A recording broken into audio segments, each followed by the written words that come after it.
Hey there, chatters. I'm Nat. And I'm Kat, and welcome to the Crime Chat. I am your forensic femme fatale, Natalie, as your true crime addict, top secret connoisseur today. We're just two normal girls who obsess about dark crimes, evil minds, and occasionally the unknown. And each week we cover the kind of creepy stuff that makes some people say, "Are you okay? Is everything all right?" Spoiler, we're not, but that's why you love us. Yes. And we are going to be super secret squirrels today. Ooh, squirrely. We're going to join the spy world. Yes. But here's your disclaimer. The following Crime Chat contains adult content and will have some violent scenarios in it today, so your listener discretion is advised. You have been warned. And before I get into today's Crime Chat, Kat, what shenanigans are you up to today? I'm back in Indianapolis. Okay. So, made it back to Indy. It's kind of... Is it cold or how's the weather there? Well, today was rainy and muggy, but it's been back in the 80s. Mm-hmm. So, it's been pretty warm, but nice, not bad. It was a beautiful drive from Pittsburgh. Like, it's one of those that you got some music on and you can just, like, coast. And it's beautiful countryside. Beautiful. But since I've been back, it's been busy. So, I haven't really watched a whole lot, except I've been watching our Ghoul Boys, the Shane and Ryan, Mystery Files, Ghost Files, with a dash of BuzzFeed Unsolved. And this is your inspiration for the background today. Well, it does look like their old school BuzzFeed Unsolved desk, yes, where Ryan would take out the file and they would talk about it. Yeah, it does kind of look like that, but it wasn't the inspiration for it. What was the inspiration? FBI? The story. Oh, okay. Yeah, so behind us is a map of Russia. Well, to be more specific, Cold War era Soviet Union. Ooh, okay. But that's about it. It's working. So what about you? Oh, so I'm a lumberjack now. Oh. Okay. Yeah. So I went from my farming simulator game and then I found a lumberjack from the same designer. Paul Bunyan? He kind of looks like it. My character does look like Paul, like the guy from the paper towel? Yeah, Brawny. Yeah, the guy from there's a new commercial or something where they take the empty paper towel roll and it's like Brawny, and the guy kind of shows up. No, yeah, okay. I think I know, but yeah, he kind of resembles that guy. Yeah, it's fun. It's relaxing, So does it stress relieving? Yeah. Knock down some trees, girl. Knock down some trees, and I get a chainsaw in this one. Oh, nice. Yeah, and I still can get married. Kind of left my last wife high and dry. Knocked up and barefoot. Listen, I left her the farm. So that's basically it. Yeah, nothing too interesting. Kind of boring. Working a lot. I know you're working a lot, so yeah. Yeah. Ugh. I know. This is what we do in our fun time. We talk about crime. Right. This is the stress reliever. I know. There is something wrong with us. But I did find out, and I just told Natalie before we started, that the next contract that I'm doing is going to be in New York City. So Natalie's going to come visit. Yes. Not until the fall. Until the fall. And actually, I'm really excited because I'll be able to see Times Square start to decorate for Christmas. And that has been my bucket list. Yes. So I'm slightly excited about that. I'll be there until the Friday, Saturday before Thanksgiving. So. Okay. And usually by Thanksgiving, they have all the stuff up. Okay. So I'll pick a really great flippin' restaurant. Yeah. And then... yeah. And I travel out there on my birthday. Do you really? Okay. Yeah. The travel day is my birthday. I was like, thanks, guys. No pressure. Now I got to make it special. Okay. Well, I told him also that. I said, well, that is my birthday, and I will expect something when I get there. Bingo. There you go. So, there you go. Expectations high. Yeah. All right. Well, so you did hint at your story today. I have no idea who this is. I've never heard of them. Code named TRIGON. Yeah, I love the name. Yeah. So I'm really interested in this. But today you asked me to do an intro on the Cold War and some players in it, but you said to keep it brief because Yeah, I mean, because Cold War is a it's a long beast. time. It is a Cold War is a beast. beast. Yeah. There's a couple things that like, highlights of it, Mm-hmm. some, and because the whole story we're talking about takes place Cold War. until the end. But yeah, it's the Really? Cold War era. Okay. All Yeah. right. So I scooped up some information. So Yay. I put together a brief intro on the Cold War. Now, the Cold War is known as the global standoff that kept the world on edge for nearly half Yes. of a century. Yeah. Were you a kid? Do you having to hide underneath the desk No. at school? Oh, you No. didn't do the bombing? Oh, maybe because I grew up in Florida and we were so close to Cuba. Maybe. We did bomb drills and you Oh, had to hide underneath the desk, and that was because of like nuclear bomb attacks coming over from Cuba. I've seen the video. They used to play us videos, but we Hmm. never had to reenact it, and that's probably because they just didn't give a shit about us in New York. They cared a little bit more about in Well, Florida. we I were so mean, close to Cuba, yes. Yeah, they would just like white knuckle at the steering wheel in New York. They were just like, it is what it is. I mean, we're not going anywhere. All right. Well, We're made of steel, try me. yeah. Well, here's the wild part. This war had no actual fighting between the two main players, the United Mhm. States Mhm. and the Soviet Union, which you're going to get into, right? Yes. Yeah. But behind the scenes, it was a high stakes game of spies, threats of nuclear war, political Mhm. mind games, and secret operations in far off countries. Oh, it sounds like a I put here a Tom Clancy novel. Do you like Tom Clancy? Yeah. Oh yeah, he's great. It sounds like the novel that I'm writing. Oh, really? Do you Yeah. have Girl, like a I'm 3 chapters in. really? Yep. And it's Okay. already over 10,000 words at 3 chapters. Oh my God. Okay.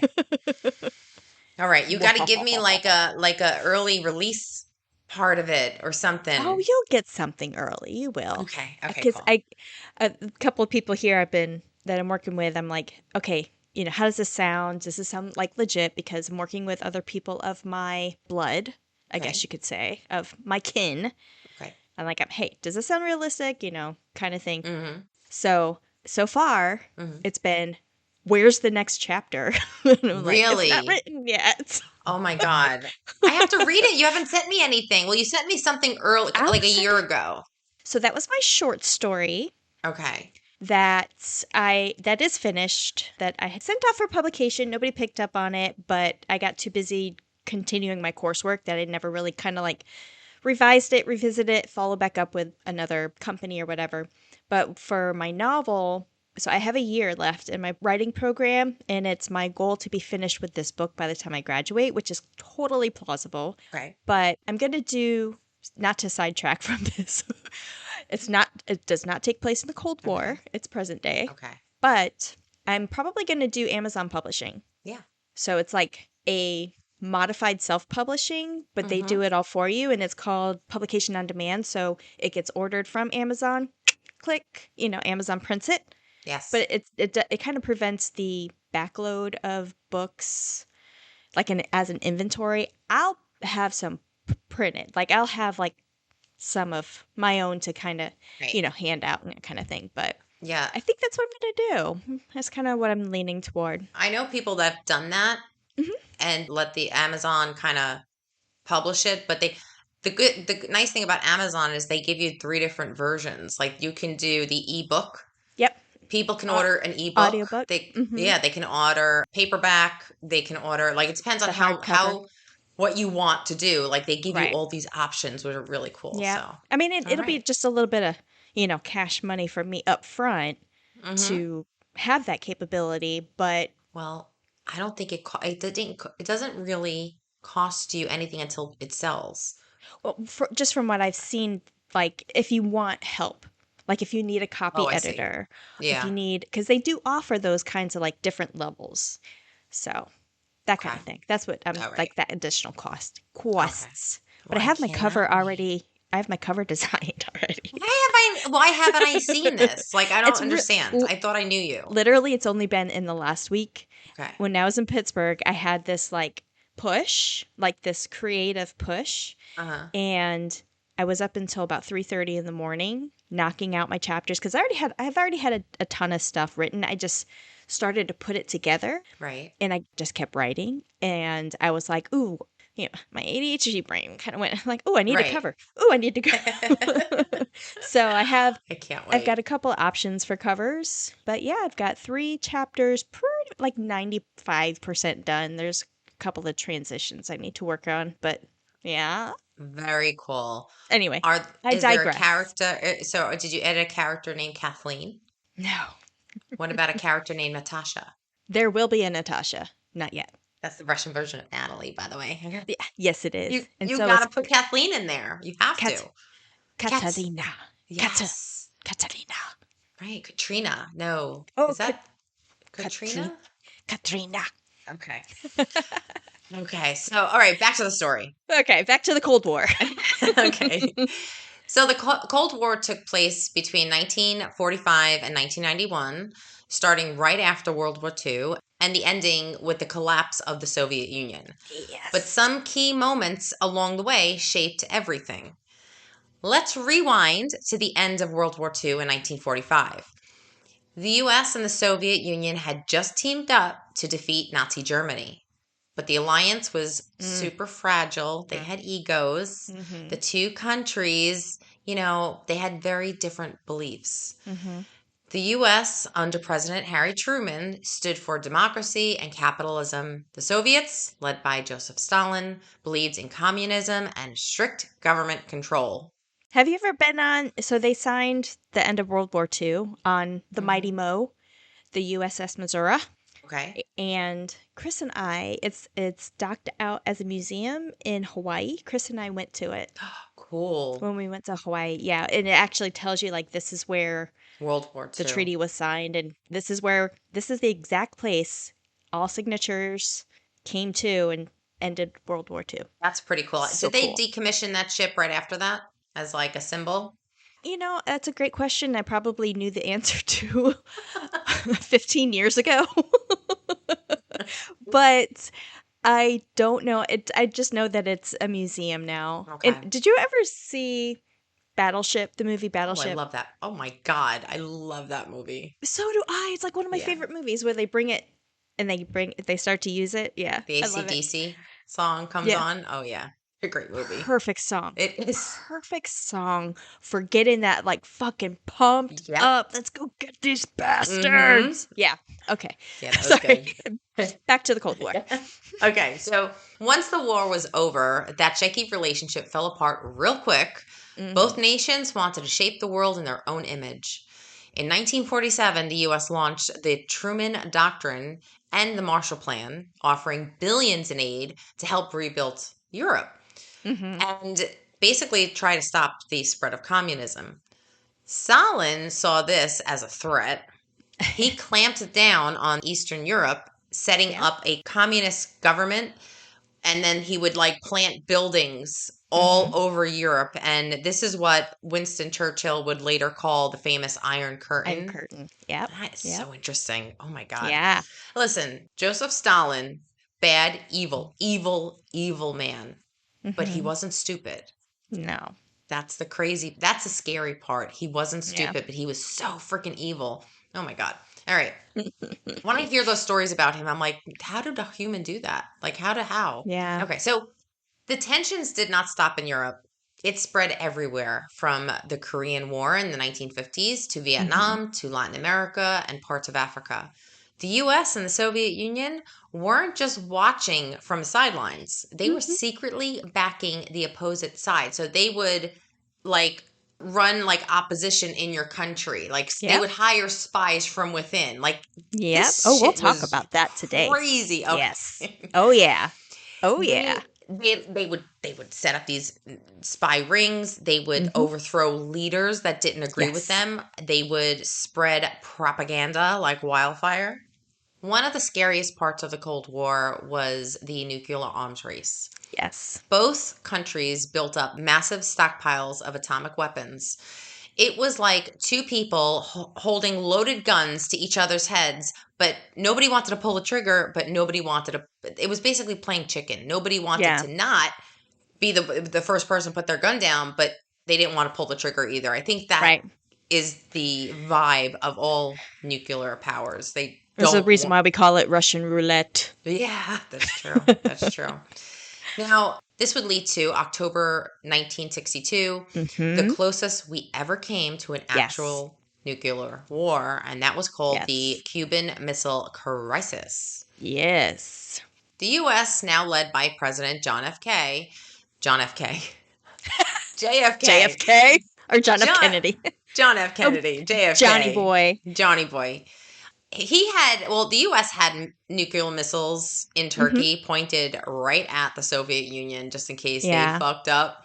Yeah. And so the Soviet Union was like, hey, wait a minute. You know what? I'm going to send some of my own nukes to Cuba. It's Mm-hmm. 90 miles away from where I'm sitting right now. Mm-hmm. They had a partner, Fidel Castro, Yes. Cuba's revolutionary leader, who had turned to the Soviets after the U.S. tried to overthrow him and failed Yeah. In the Bay of in Pigs. the Bay of Pigs. Yeah. That was a couple of years before. I think like 2 years ago. Yeah, 2 years ago. I think I told you there was a report coming out of Cuba where there were Russian battleships Sure. all over Cuba. And Yeah. I was like, what the hell is going on? And they never tell us anything. But, oh, what are you going to do? We're still going to be at the beach. Florida is still. Category 5 doesn't freak us out, okay? You Right? think Cuba's going to freak us out now? Yeah. I say that jokingly, but anyway. So, American spy planes picked up on some photos that were Mm-hmm. taken with all this stuff going there, Mm-hmm. and Kennedy was quick to respond, and he ended up, putting up like a naval blockade so Mm-hmm. ships could not pass through. Mm-hmm. For 13 days, the world held its breath. One wrong move, one misread message, and we could have had a nuclear war. Mm-hmm. Here's something not everyone knows: the crisis ended in a secret deal. Publicly, the Soviets agreed to pull the missiles out of Cuba. Privately, the US promised to remove the missiles from Turkey a few months later. Mm-hmm. It was a quiet compromise that helped the world step back from the edge. Can you imagine though? I No, mean, I'm I know getting what it chills was right now. like. Yeah, like growing up being so close to Cuba and like I said, we Yeah. had practice nuclear bombing. Not that hiding under a desk would protect you from shit, Yeah. but I mean, I can't imagine at that time, like how tense. Yeah. It was yeah, crazy. Yeah. It is crazy. It is. Ugh. Okay. So now after that, both sides realize they need better communication skills. Mhm. That's why the famous red phone hotline was created and it was installed in Washington and in Moscow. So future leaders can talk directly in the middle of a crisis and say, like, hey, are you launching anything? I'm not launching anything. Yeah. And we can VFR avoid, direct. yeah, we Yeah. can avoid some Yeah. disasters. The Cuban Missile Crisis was a major turning point, and it showed us how dangerous the Cold War had become Mhm. and how quickly things could spiral. Mhm. Fast forward to 1989, the Berlin Wall, the symbol of communist control in Europe, fell. Mhm. And by 1991, the Soviet Union officially collapsed, Yes. making the end of the Cold War official. So, why does it still matter today? Because the Cold War shaped the way nations interact, and they built alliances, and they also showed us who our enemies are and how they function. Yes. Understanding how it all went down today, hopefully, will help us avoid global tensions in the future. Yeah. So, that is my cold intro. Thank you. No, that's You're welcome. perfect. Absolutely stunning, darling. Thank you. Well, today's story will dive into one of the oldest professions in the world. And no, chatters, I'm not Prostitute. talking about prostitution. Oh, I was going to say, I thought you said it wasn't that type of story, Cat. It's not. Although Okay.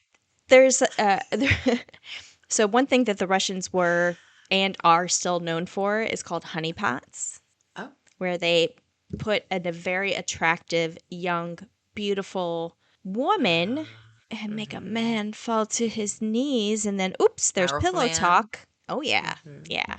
But we're not Didn't talking that about just today. happen? Just a side note. Mhm. Did you read the story on Bill Gates? No.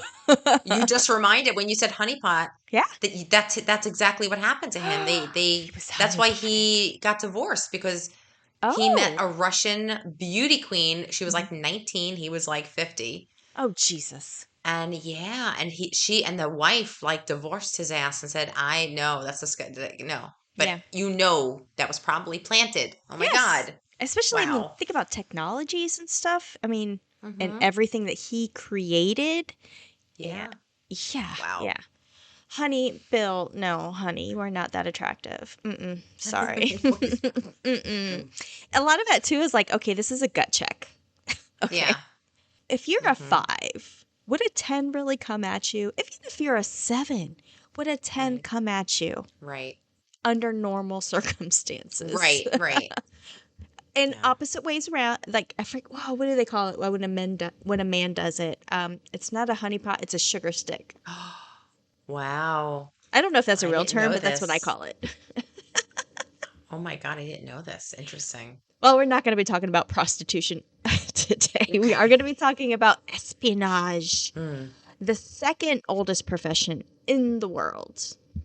The world of spying, collecting critical information, is used to obtain a strategic advantage against adversaries. It's filled with secrets, covert operations, and sometimes death, with strict rules and high stakes. Oh, Especially in Moscow during the Cold War, the main rule of thumb: trust no one. yeah. The method: go unnoticed. The goal: survival. Whoa. I'm an author, okay? That's good. So in 1977, Martha, she goes by Marty Peterson, was the very first female CIA case officer to operate in Moscow. Marty's cover story and official job at the U.S. Embassy was an administrative clerk where she would handle like the daily paperwork, visa processing, passport issues, those kind of thing. Hmm. That was her day job. Oh boy. Her night job was to maintain impersonal contact with a Soviet spy, code name TRIGON. Trigon. Sounds like one of Khaleesi's dragons. Oh, yeah. Right? I don't know where. So apparently, when I was first searching, like researching the story, so I found it in a book that I read. It's called The Master of Disguise, and it was written by Antonio Mendez. He was one of the top chief of disguise people in the CIA. He retired in Hmm. the late 90s. I think this book was written in 1999, so it's an older book. Hmm. But I was reading it, and I came across this, and I was like, I just went into a rabbit hole. I was like, oh my gosh. So I did in my initial like research, I found that Trigon is a common name for like video games, of like an evil guy for video games. Really? Yeah. Hmm. Anyway, so Marty and Trigon never actually met in person. They communicated via dead drops. And now, a dead drop, if you don't know, you about to know, is a method of espionage tradecraft that is used to pass items or information between two individuals through a secret location Hmm. without actually having to meet directly. We talked a little bit about this during the Robert Hansen. Oh, by the way, that just was re-released Uh-huh. last week. But we talked about like you communicate in it's like locations already pre-coordinated. It's we talked about remember Robert Hansen used to use garbage bags and just kind of like Yes. set it down. Yeah. So we'll get to this method here coming up in a bit. But everyday items like fake bricks can be used for dead drops, packed with messages, supplies. The bricks can also be deposited at a set location, such as a construction site, for later Hmm. pickup. Something like a place where it wouldn't look abnormal for a brick Hmm. to be at a construction site, right? So the US Embassy in Moscow was saturated with KGB operatives watching and following every single American that worked there, what they did in their daily lives, and basically they were attempting to find one of them operating as a spy. But the KGB never suspected Marty. They never thought that she would be a CIA officer. Right. Her cover for action was so effective that she was never even assigned a KGB surveillance team. They considered her a dull and boring embassy employee because at the time, the KGB discounted the ability of women to conduct intelligence operations, so Marty went Hmm. unnoticed for 18 months. Wow. Yeah. Wow.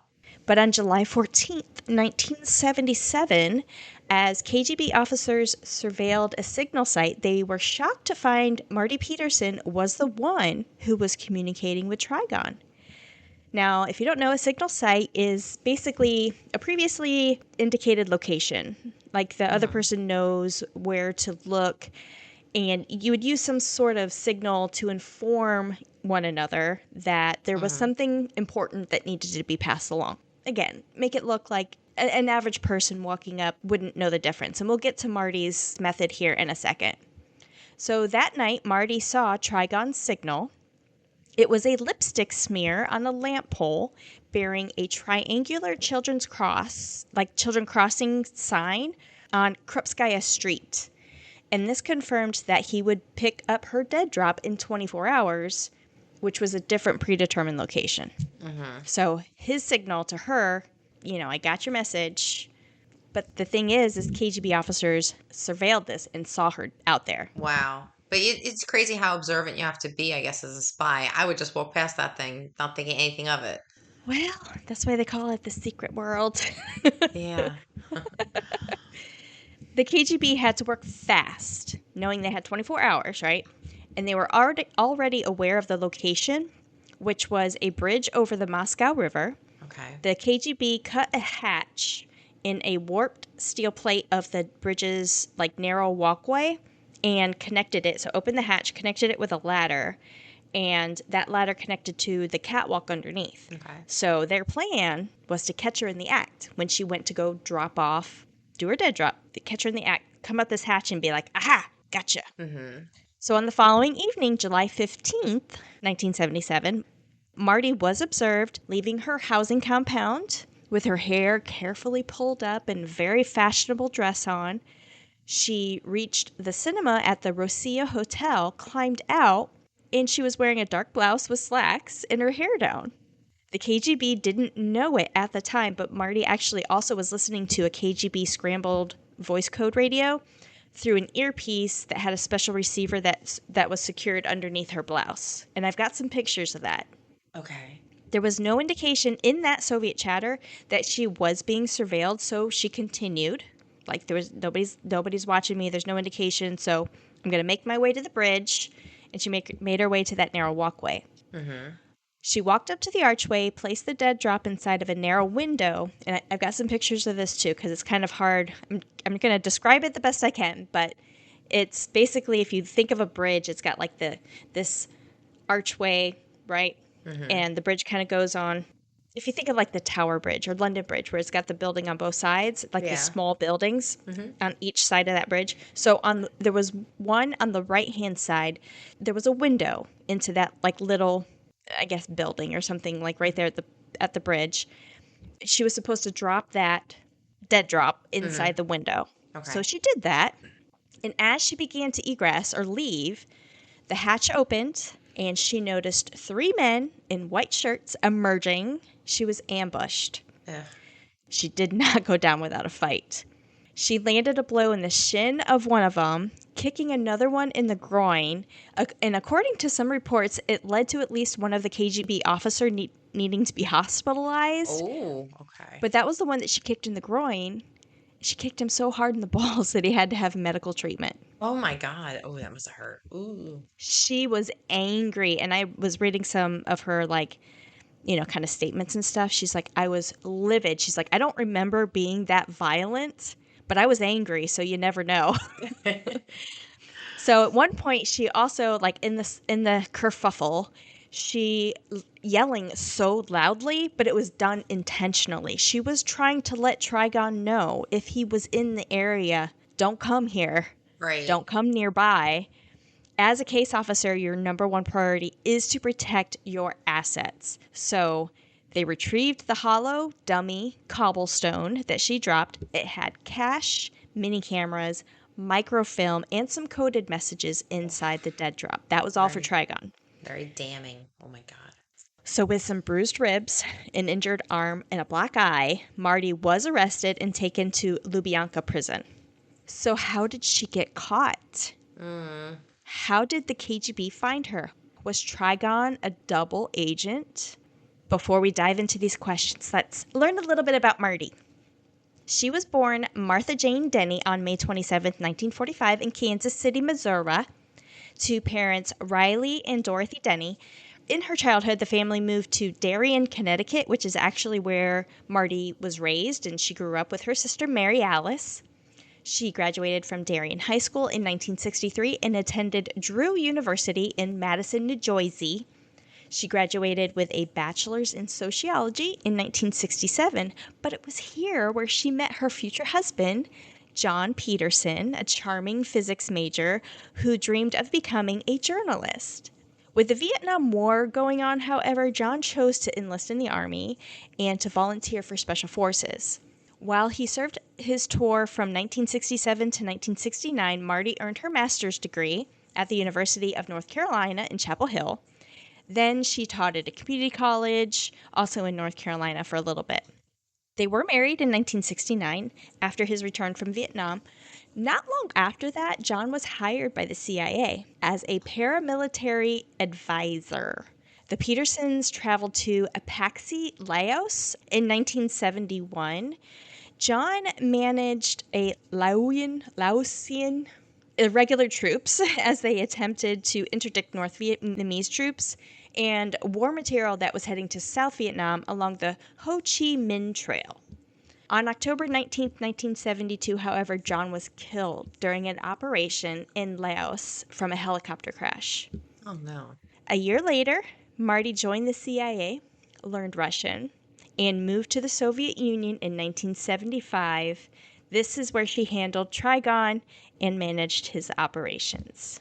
That's impressive that she learned a completely different language in that Oh, short of yeah. time at her age. Hmm. Because it's hard to do. Wow. Yeah. I mean, get it, got it, you know? Right, but to do it to a point where you're not detectable there, that I mean, normally people they say something, a dialect is off or Hmm. a Hmm. word here or there. People usually locals can tell, like, if Sure. Yeah, you you're get some kind of dialect. Yeah, yeah. Well, let's talk about Trigon really quick. Mhm. Alexander Dmitrovich Ogordonik. Nailed it. I'm just going to call him Trigon. He he was born November 11th, 1939 in Sevastopol, Soviet Union. He earned a doctorate in economy and became a Soviet diplomat that took him around the world. He found himself working at the Soviet Ministry of Foreign Affairs in Bogota, Colombia. While stationed there, he supposedly enjoyed his life in a country that was far freer than the one that he came from. He entered into romance with a local woman, Pilar Suarez Bacala. It was she who put him on the radar of two different intelligence agencies. Oh, was she like a honeypot? No, they did actually have an affair, like Oh, had a love okay. romance. Okay. But she was like, "Hey, you might be able to work for these people. I know some people. Let me put you in contact." Right. I mean, it's quite possible she was. It's what you would call kind of a dangle, where it was kind of put out in front of him. But he actually, I'll get to it in a little bit, but he actually had a child with her. So, Okay. Oh, so he was her sugar steak. Love those names. so Trigon was approached by both the Colombian Administrative Department of Security and the CIA, who hoped that he would agree to spy on the Soviet Union for them. Now, think of the time frame. This was, I think by the time it was in the 70s. I mean, we were still in the middle of the Cold War. Mhm. So he was pitched, recruited, and became a significant access under the code name Trigon. Some sources questioned his willingness to agree and that he may have been blackmailed by a Colombian agent, but this is actually not known for sure. Like, he might have been actually forced to do it. Oh, None of that's been verified. Trigon was okay. efficiently trained in basic espionage, including how to take photos of documents using a pen camera. He initially showed very little promise and claimed he only knew of Colombian political affairs. Trigon's handler in Bogota was none other than Aldrich Ames. Do you I remember know we that talked name. about Aldrich Yes, I Ames? remember that Yeah. name. Yes. Yeah. He was arrested in 1994 because he was a fucking double Yes, agent that's right. reporting to. We talked about him in That's the Robert another Hansen good crime case. chat to do. Yeah, I know. Yeah. So we did talk about him in the episode we just re-released, The Spy, Robert Hansen. So Trigon requested a suicide pill from Rick Ames to be used in the event that he was caught. Mm. Like, I'd rather die than Yeah, than be tortured. Like, just let me die. I don't blame him. Rick Ames provided him with one. It was a fountain pen with an L pill. This was called the lethal pill, which had cyanide in it. Trigon smuggled documents from the embassy, took them to a safe house where CIA officers photographed them. The material he provided gave a unique insight into Soviet policies in Latin America, which included plans to influence other governments. Now, for some reason, I couldn't quite get to the bottom of it, but Trigon threw his first pen away. Maybe he was having like some regrets, like maybe I don't want to kill myself over this, kind of thing. But he would actually ask for another one later when he was transferred to the Soviet Foreign Ministry back in Moscow. In anticipation of this recall, CIA officers taught Trigon some more operational tradecraft kind of techniques, get him, kind of get him ready for Moscow. Mm-hmm. He also received training in secret writing, the use of what's called one-time pads, and dead drop techniques. A few months later, per his recontact instructions, so basically he was like, okay, when you get over there, by this date, do this. Right. And then the case officers in the area will know that you're available for recontact. And it was called a sign of life, essentially. Trigon gave his sign of life in February 1975. As face to face meetings were too dangerous, impersonal operation encounters used signal sites, radio messages, concealment devices, dead drops, car drops. All of this began in October and were scheduled monthly. So by October 1975, he was doing these monthly events.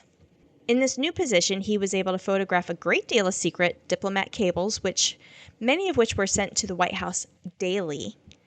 The CIA approved this request for a new lethal cyanide-filled fountain pen, and that was delivered by Marty in the form of a dead drop. For nearly 2 years, they worked together, Marty and Trigon.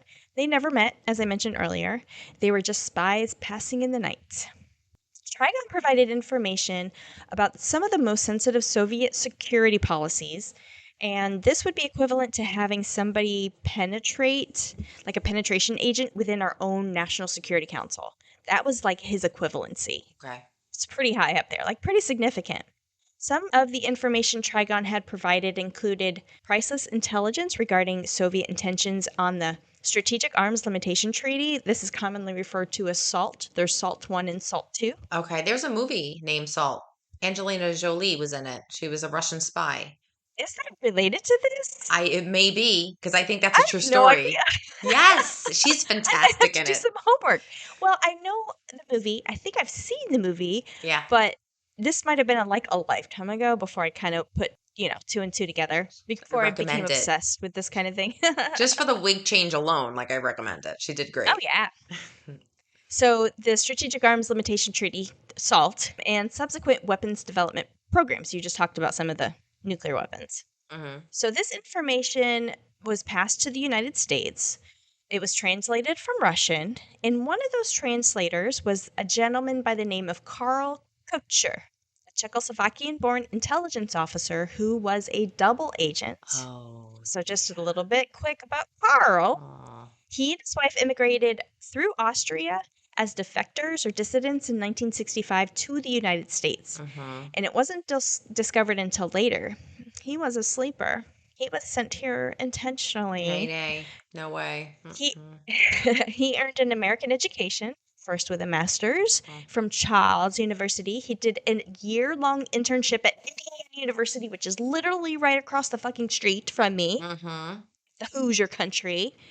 And he got a doctorate in philosophy from Columbia University. No. He had keen language skills, right? So after the Soviets invaded Czechoslovakia in 1968, Karl found himself kind of out of touch with his intelligence business agency or whatever. It was called the Czechoslovakia State Security, or the STB. I'm just going to refer to him as the STB. Mm-hmm. So he kind of was out of touch with them once Soviets invaded Czechoslovakia.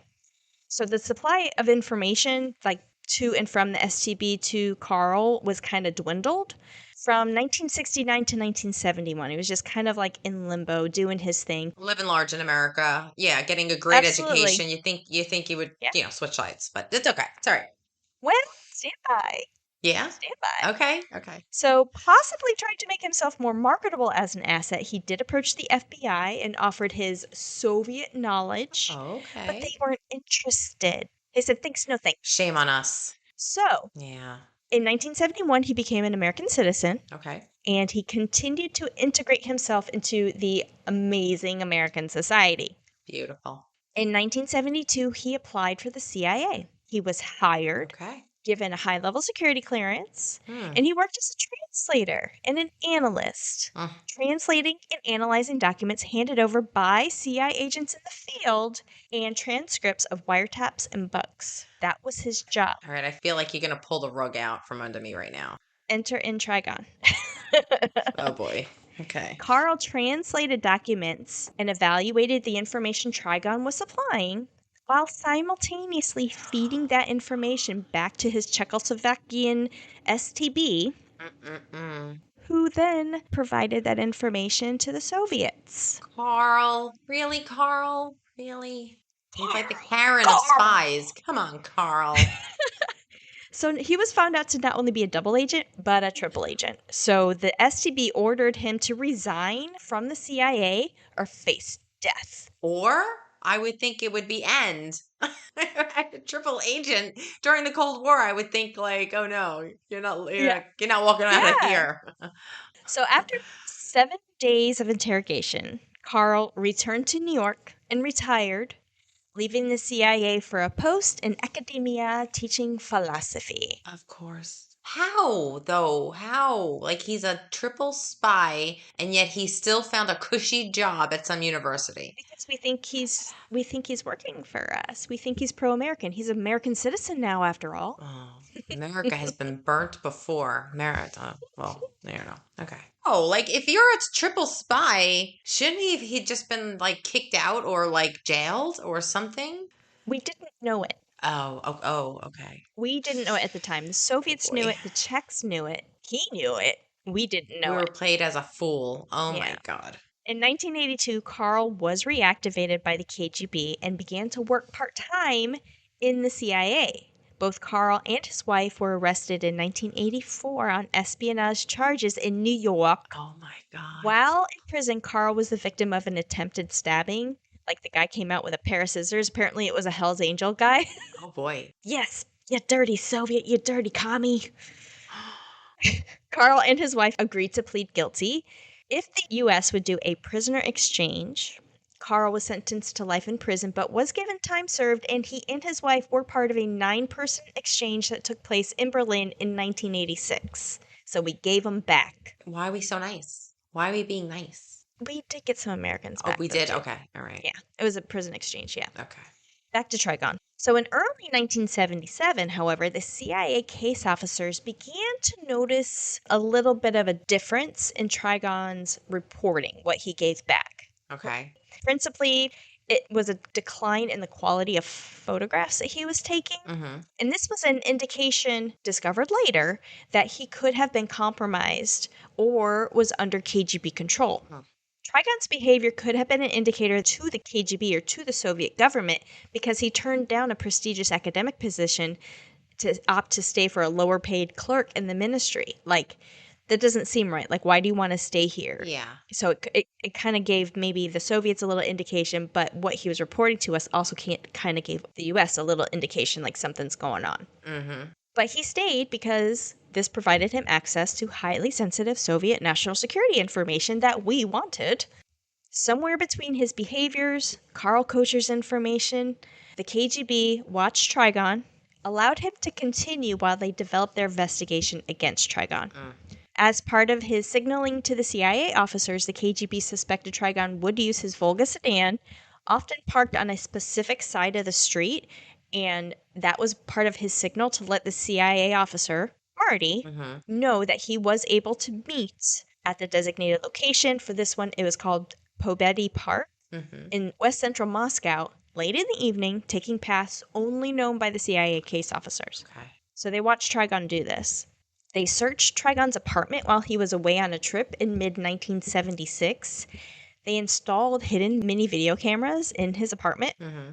Now, although the search did not initially find any spy gear, Trigon did have a transistor shortwave radio with a built-in cassette recorder ideal for receiving coded broadcasts. This was something that we actually did during World War II. This is something that we discovered as far as the encryption and encrypted messages, that kind of thing. Okay. In June of 1977, Trigon was observed by KGB surveillance removing a transparent fish, like microfiche, which had instructions on it. This included codes that referenced future sites and future schedule of the time drops hidden inside of a dummy flashlight battery. So he picked up this battery, it had this whole transparent microfiche details of communications and instructions. Yeah. So on June 21st, 1977, the 2nd and 7th Chief Directorates, which are basically the roles of internal affairs and surveillance operations within the Soviet government at the time, so they arrested Trigon in the courtyard of his apartment complex.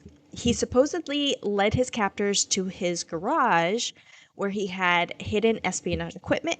The most damning was an artificial cobblestone with a hollow interior. Does that sound familiar? Wait. That's what Marty used. Yeah. Okay. When she got caught. Okay. Yeah, we're going to get to it. Okay. So logically, Trigon never showed up for his dead drop encounter that was originally scheduled for June 28th, 1977. The CIA was like, that's weird. He didn't show up. So it was kind of their plan, as if one person doesn't show up, this is kind of what's going to happen next. Mm-hmm. So they arranged for another one through a radio message 2 weeks later, July 14th, 1977, and that's where we started the story. That was the date that Marty was surveilling the signal site with the lipstick on the pole. So I'm shocked they did not interfere or intercept Marty, knowing that Trigon had already failed to show up once. I'm shocked that somebody didn't say abort. There's a reason for that. I'm going to get to it. Okay. So he was arrested and he was in custody. So on the scheduled dead drop of June 28th, he didn't show. So they're thinking he couldn't make it, something's happened. They didn't know at this time that he had been caught. They didn't know that. Okay. So they're thinking he, was late or, something came up at work and he couldn't make it or something had happened. But it was their normal routine to do if one of us misses this appointment, this is what we're going to do next. That was kind of their normal thing. Mm-hmm. So that kind of caveat date was July 14th. That was the date that Marty was witnessed at the signal site with the lipstick on the pole. Unbeknownst to Marty or the CIA at the time, Trigon was already dead. Oh, they killed him. Well, no. Oh, okay. During his interrogation, so he was arrested. This is like an emotional roller coaster. Because when I think I know something, you're like, wait a minute. But wait, there's more. Awesome. But wait, there's more.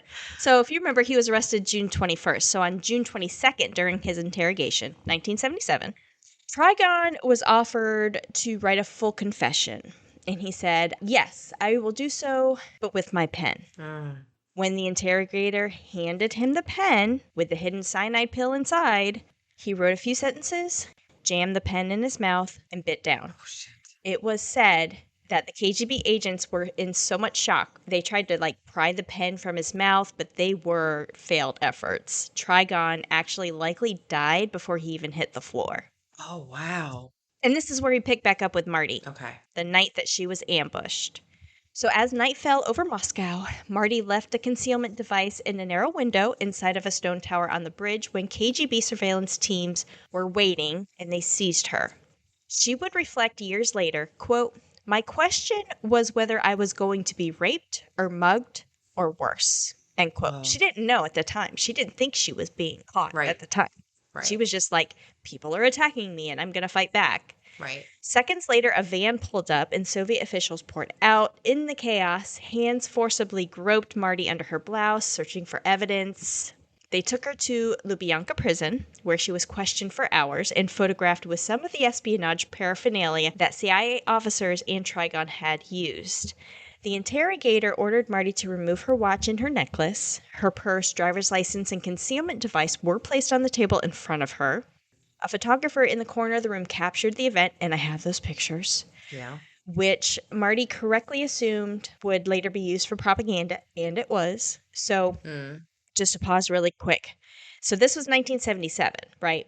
Nobody knew.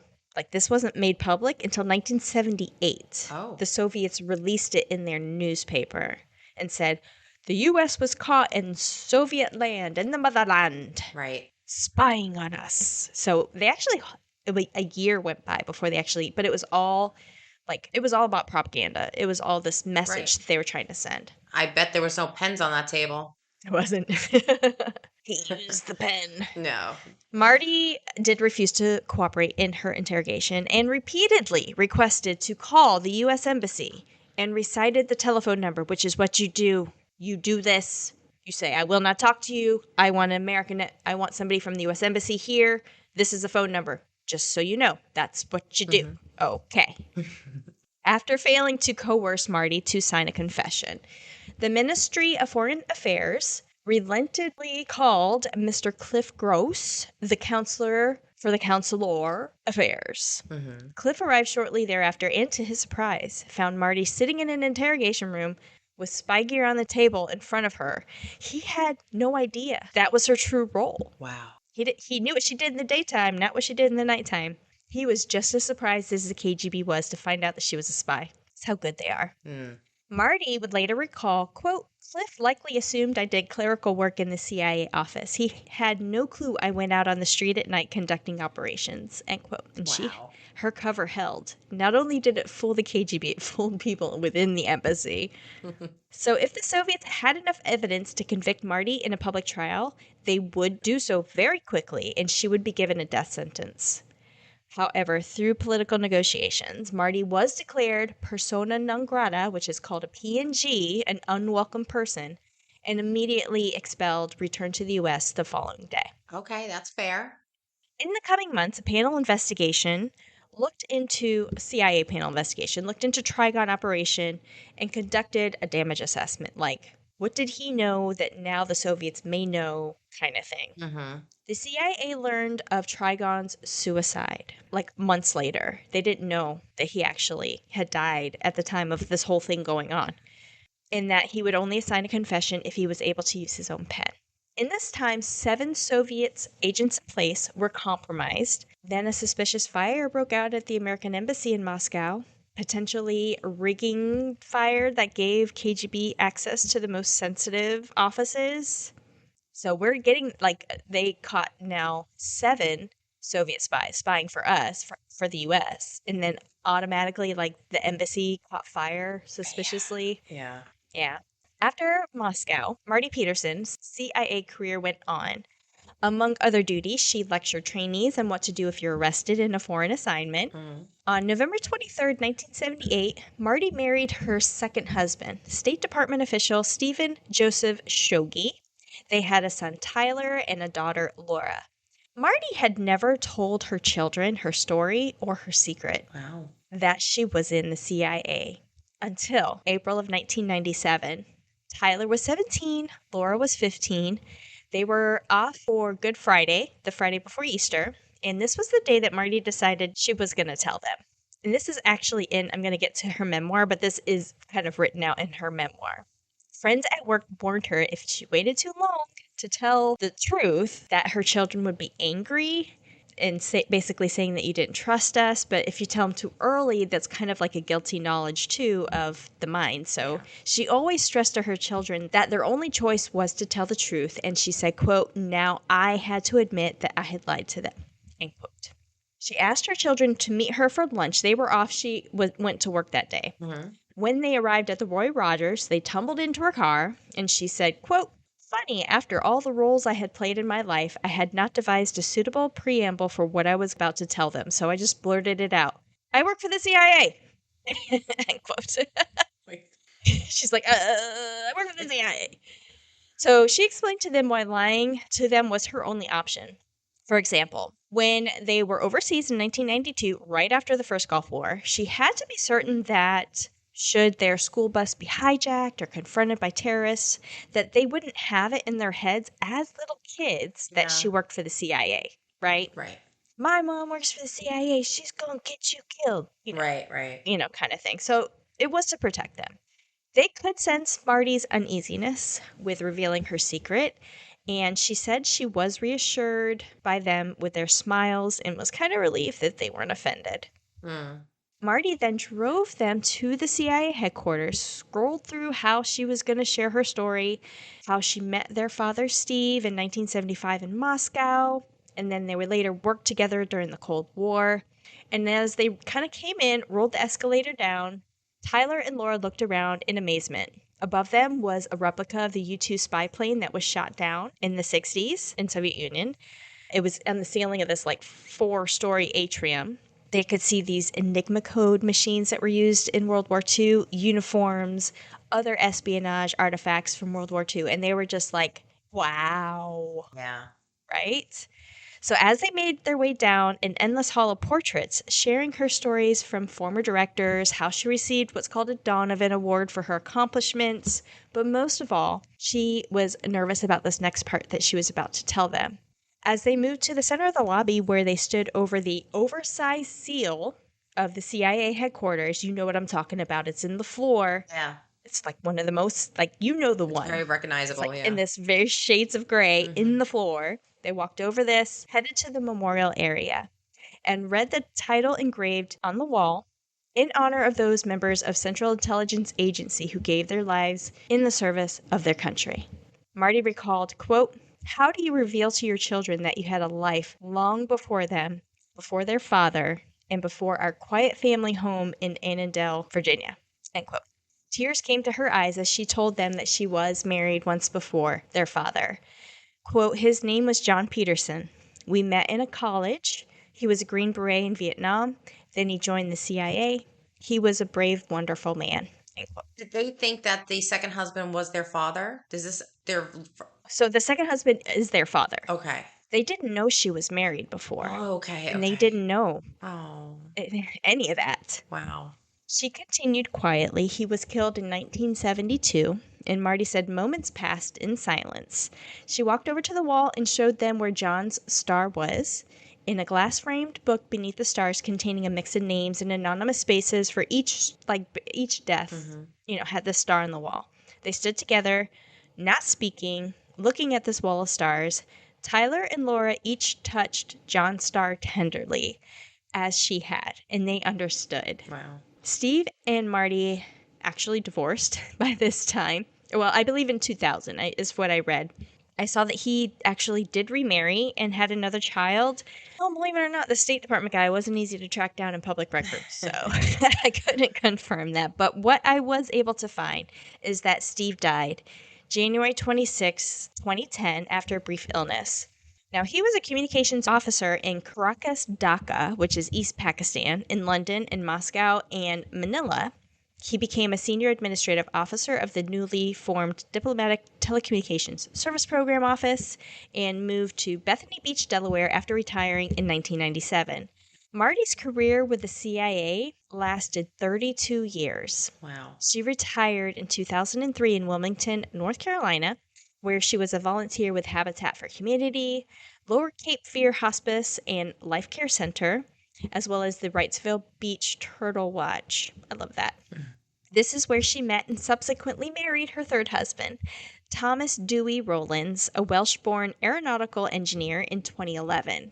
The two met in the early 2000s while they were both working for the charity Habitat for Humanity in Wilmington. Hmm. Sadly, I did see that an obituary that Marty's daughter Laura had died August 28th, 2015. She was 34. Oh my God. Oh, that's terrible. Yeah. And her life goal was to own a nightclub. She began to pursue her goal. She lived and worked in Los Angeles for 15 years, and being one of the very few women to rise to a general manager of a large and very successful nightclub. I don't know what nightclub it is. I couldn't find it. But she decided to move back to Wilmington in 2013 to join her family. Now, Dewey, her third husband, also died June 20th, 2019, from age-related illness. He was a little bit older. And Marty wrote a book I mentioned earlier about some of her experiences in the CIA entitled, appropriately, The Widow Spy. That's a great name. Yes. While there was some interest from publishers, Marty decided she was going to self-publish. We talked about publishing a little bit earlier, saying, quote, "I wanted my story told my way without anybody reinterpreting it," end quote. Wow. And that's what, I mean, if you go to a publishing house, you give away rights. Like they have the right to change titles, to change words, to change I go Marty. Like stay strong in that one. Now, in her memoir, she wrote, quote, "The KGB was so intent on Trigon's confession that they never suspected he had poison. Trigon died his own way, a hero," end quote. Wow. Trigon died without knowing the existence of his daughter, Alejandra Suarez Barcala, who was born from his romance in Bogota with Spanish woman Pilar Suarez Barcala. Alejandra was 14 when she found out that her father was a CIA agent. This sparked her career into investigative journalism. She wrote a book based off of her story, and this came from hidden letters between her mother and her father. So they wrote back and forth. After he left Bogota and went back to Russia, they wrote back and forth. So Alejandra's manuscript is one that kind of reads like a real spy movie. And I wanted to read it, but it's all it's all in Spanish. So Hollywood depictions of the CIA, women are often relegated as femme fatales or seductive spy characters dispatched to use their charm and physical features to seduce men, aka the honeypot. While what's also called sexpionage certainly does exist, and it is used by many hostile intelligence services, most notably the Russian FSB or SVR, which is what's today's KGB. At the CIA, women play an integral part of intelligence collection, analysis, and covert action. Wow. When asked about her legacy as a trailblazer for women at the CIA, Marty modestly responded that she didn't necessarily think of it in that way. She was a case officer doing her job just like anybody else. Marty did set the precedence and example for women at the CIA for decades to come. For someone who spent 30 years in the shadows, it's a lot of exposure, but she loves it. She's like, "Isn't that strange? I put myself out there, and it's not very characteristic of me. I've never been one to brag, but on the other hand, I'm very social, and I've always loved speaking, and I'm also a Gemini." There People you go. say Geminis have two lives, and I left it in there just for you because it's your birthday. Yes, and I'm usually a brunette. Now I'm a blonde. Yeah, Geminis definitely can flip the switch. We do have a switch. So that is the story of Codename Trigon. Wow. The amazing career of Marty Peterson. And yeah. Love it. Cold War jives, man. That's crazy shit. Yeah, love crazy it. shit. That's a great story. Wow. And she's still alive today. Oh yeah, so she goes out and she does a lot of speaking. She's gone to Delaware, I think, most recently. She's probably in her 70s now, maybe. So she was born in 45. Wow. 60, 70. So she's 80. She's 80. Yep. That's amazing. What an amazing, extraordinary life. And thank God she didn't die. I mean, they could have killed her. I'm kind of shocked that they didn't. I mean, I'm kind of shocked that you find somebody's a triple agent and there's no repercussions to that. You let them go again, or you have them teach at a university. Well, so at the time, so while he was teaching Carl Kosher, he was teaching, the FBI was kind of building their case on him. I was going to say, he was being watched. Yes, he was. They probably placed him at the university because they had that under surveillance. Like, they were able to see his comings and goings. And if he was starting to teach something really fishy, they could be like, hey. Well, it was all philosophy.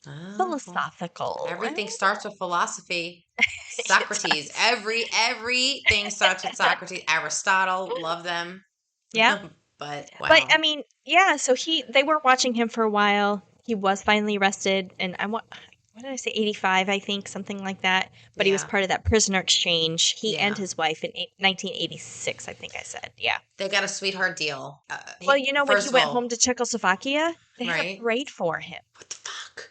They were like, "You're our hero. Welcome." Are they you welcomed kidding him with me? open arms. Oh gosh, no. They're like, "You are, you risked your life for our country, essentially." His life, he got an A+ education.